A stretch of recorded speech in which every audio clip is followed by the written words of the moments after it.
hope everyone had a good start to their week.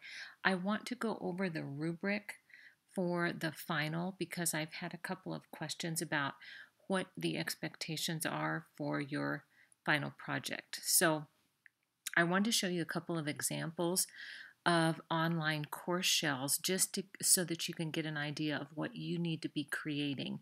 And I'm going to kind of walk through the rubric and show you examples of what I'm looking for.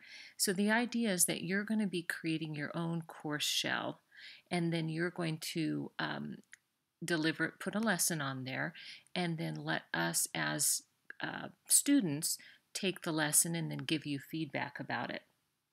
So the things that most of you are familiar with Moodle. This is the course shell, the home page that is this course. And some of the things you'll notice that are in the rubric are, do you have a welcome, kind of a welcome statement? So you can see in this course, the welcome statement is right here that just basically says, welcome to the class. This is what it's about. These are the expectations for the class.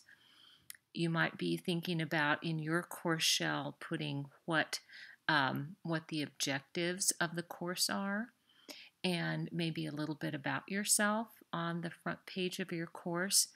This is what Moodle looks like if you are using something like, here's Google Classroom. So this is what the front page of that looks like. You all have a course shell in either Google Classroom or so I think some of you are using Moodle. So you're going to have the title of your course up here, and then you're going to have something on your front page that gives the students information about this is what the class is, these are the kinds of things we're going to learn about, here are our course objectives.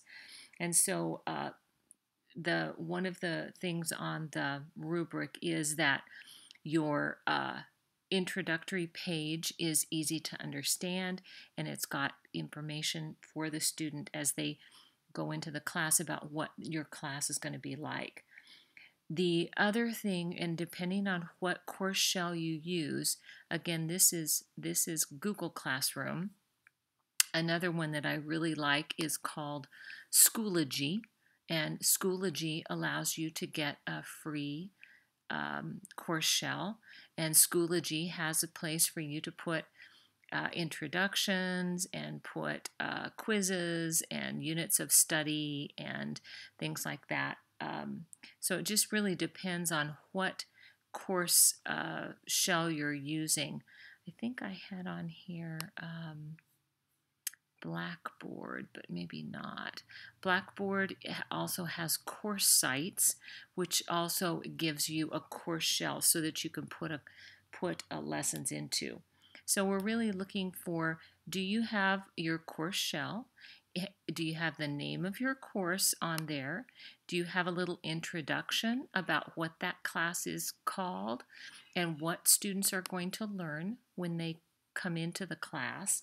And then you're going to attach a lesson to that class. And the lesson is going to have, we're going to look for some of the things that we've been talking about in the class so far. Do you have an opportunity for students to interact with each other? Are there resources, videos, or multimedia of some kind, or other web links that allow students to go out and find information and then do something with that information? And then what kinds of assessments are you doing for the lesson? So those are the kinds of things that we're looking for. You should have a course shell. You should have an introductory page to your course shell. And then you should have a lesson posted there that will allow us to go in and do an activity that meets one of the objectives of your course. If you have not done so, and I think most of you have, but no matter what kind of course shell you're using, you will get a student code down here. This is the one that's on Google Classroom, but all of the free learning modules, learning shells, will give you a class code so that students will be able to log in as students to your course. So make sure I have that and that we can post that in time for you to deliver your lesson during April when we do that shared lesson. So I want to just give you an opportunity to kind of look at a course shell while I'm talking about the rubric. If you have any more questions about what kinds of things we're looking for as you do your final project, please email me or send me a question on one of the forum posts. So I look forward to seeing the lessons that you are all creating, and I've really enjoyed listening to the discussion threads and chatting with you on email. So we will be in touch, and thanks for all your work.